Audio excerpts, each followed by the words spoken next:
Hello everybody, it's Skylar again, and today we're going to be doing a very special video. We're actually going to be talking to my cousin out in Missouri. She's been asking me some questions because she's thinking about transitioning into a boy. So I'm going to be doing a Q&A about specific gender related issues, like how to get a job, what is dating like, what are the surgeries like, how do I get HRT, all these major issues, pros and cons of transitioning, so that you guys have a more educated way of making a decision if you guys are thinking about doing this yourselves. It's not all peaches and cream, I promise you that, so it's really important that you guys educate yourselves as much as possible.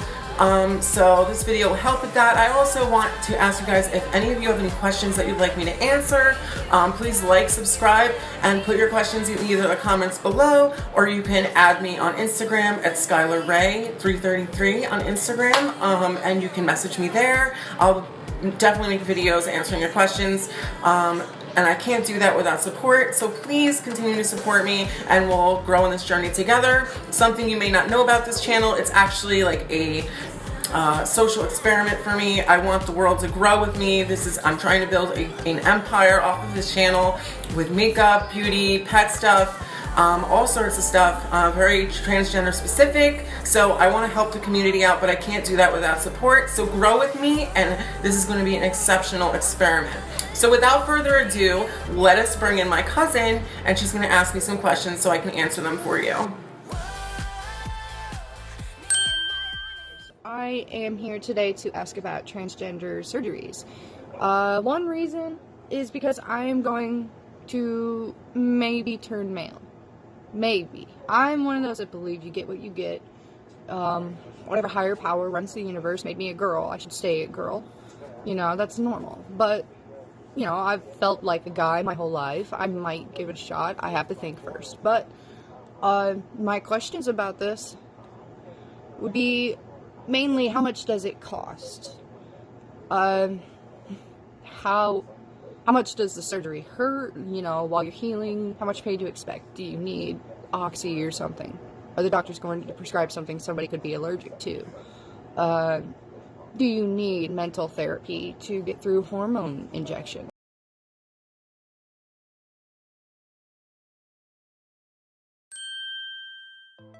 Okay everybody, so let's start with question number 1, shall we? My cousin Cole asked, what about surgery? Does it hurt? How much does it cost? What are the emotional backfalls to getting surgery? I myself have not gotten surgery yet. I don't believe it's important to get surgery.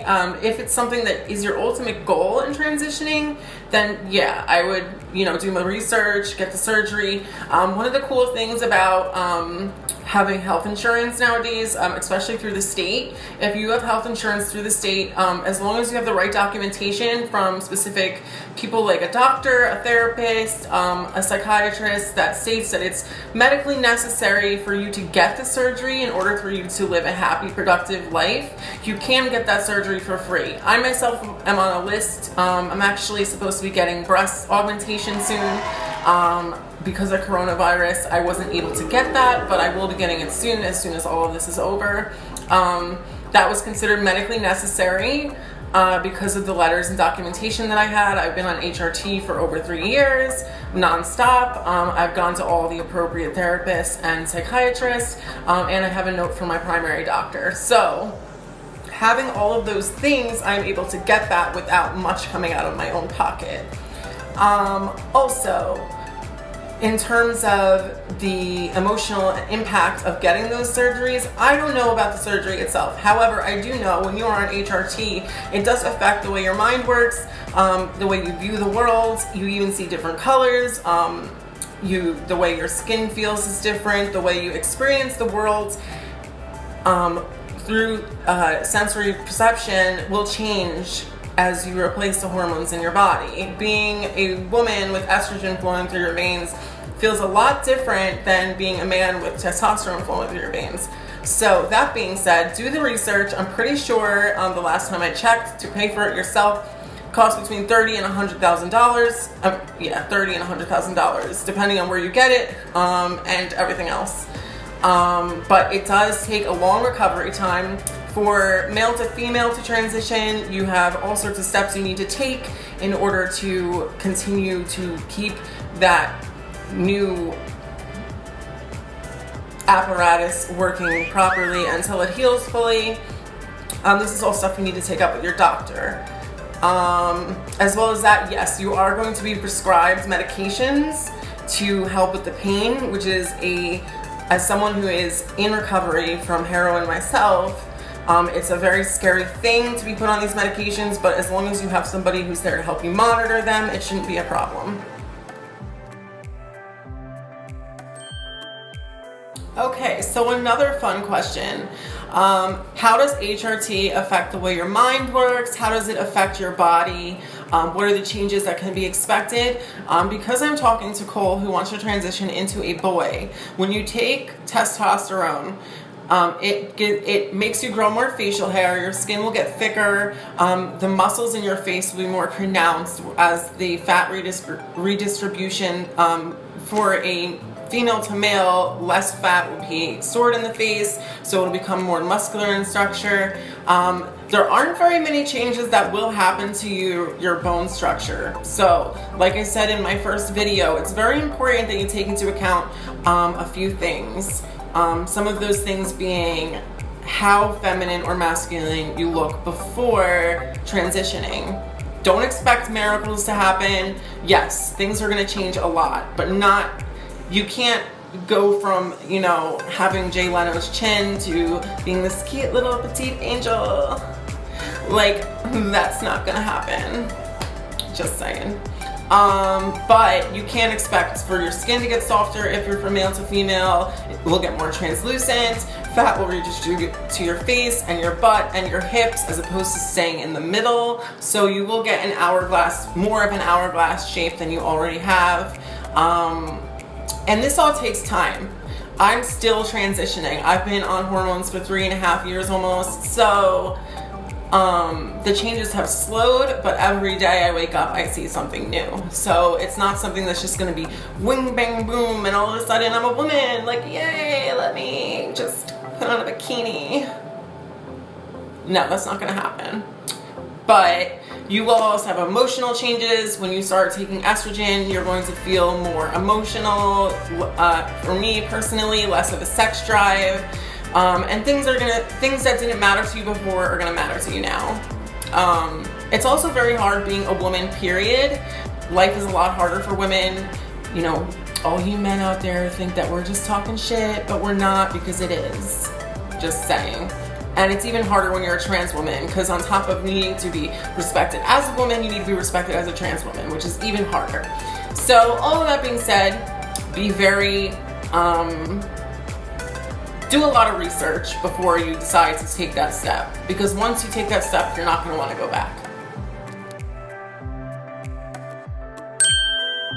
Question number 3. So you finally decided that you want to transition. How do you go about getting that done? Well, I'll tell you my experience. You're going to go to your general practitioner, which is your normal doctor, everyday doctor. It's good to have somebody with you who will vouch for you that you do have gender dysphoria, because it is necessary in order for you to start HRT. So, if you have someone who's known you since you were little, who said, yes, this person has suffered from gender dysphoria since they were very young, it'll help along the process. Once you get your doctor on board, they're going to have you sign a full disclosure agreement in which they tell you all the risks that are involved, the changes that are going to happen to your body. You have to sign and agree that you are willing to take these risks in order to transition to be a happier person.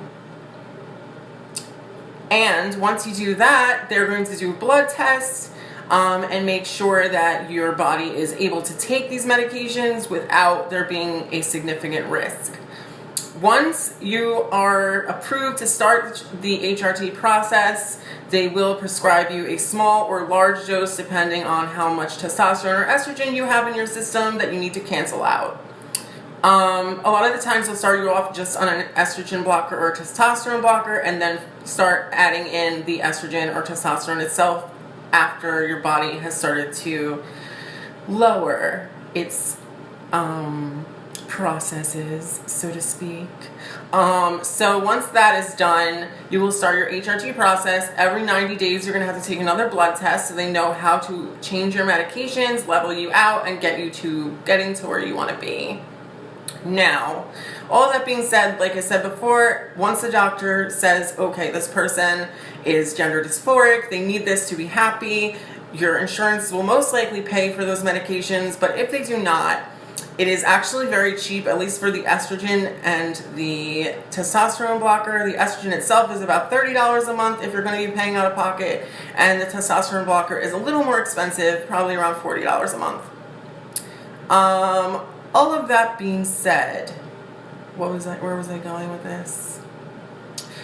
Changes that you can expect. So for a male to female, you're not going to experience changes within the first 2 to 3 weeks, but you're going to start going through a second puberty, a female puberty, where your nipples will start budding, and then from there you'll start blossoming into a woman. Some of the first changes you'll start to experience is you will see a change in your face and your skin, and then it'll all just flower from there. So let's get to the next question. So, last questions on the agenda. What about employment and dating? These are very important to think about when you're transitioning. My experience with dating is this. As a trans woman, you're going to be dealing with a lot of straight men who find you attractive, yet are very in the closet and don't want to let everyone know that they're seeing you. It's going to be a lot of one-night stands. It's very disheartening. When you do find that one person that accepts you for who you truly are, that is when real love will start to develop, and it's the most amazing experience you'll ever have. I was a gay man for many years. I did experience love before this, but this is a whole completely different level. Dating as a straight transgender person is a lot different than dating as a gay person. Men are different. The things that they like are different. The way they treat you because you're a woman is different than a gay relationship. So these are things you all need to take into account. As far as employment, it's very hard to find employment as a trans person. It doesn't matter how well you represent yourself as the opposite sex. People are going to judge you for who you are, and you really need to find places that are comfortable with you and you are comfortable with them. A good way to start is to go on Indeed and put in LGBT friendly jobs, and you will be able to find a list of people who specifically state that they will hire and treat transgender people with respect. Now, there's many laws protecting us. I currently am in a lawsuit myself. I will not disclose any information on that because I am not going to. It's not a good idea. But yeah, you need to be very careful about where you decide to work because it can affect you for many years to come. So everybody, I hope that this video was helpful and informative. I hope that it helped some of you come to grips about the decisions that you're going to make in the future about this process. Is it really worth it for you?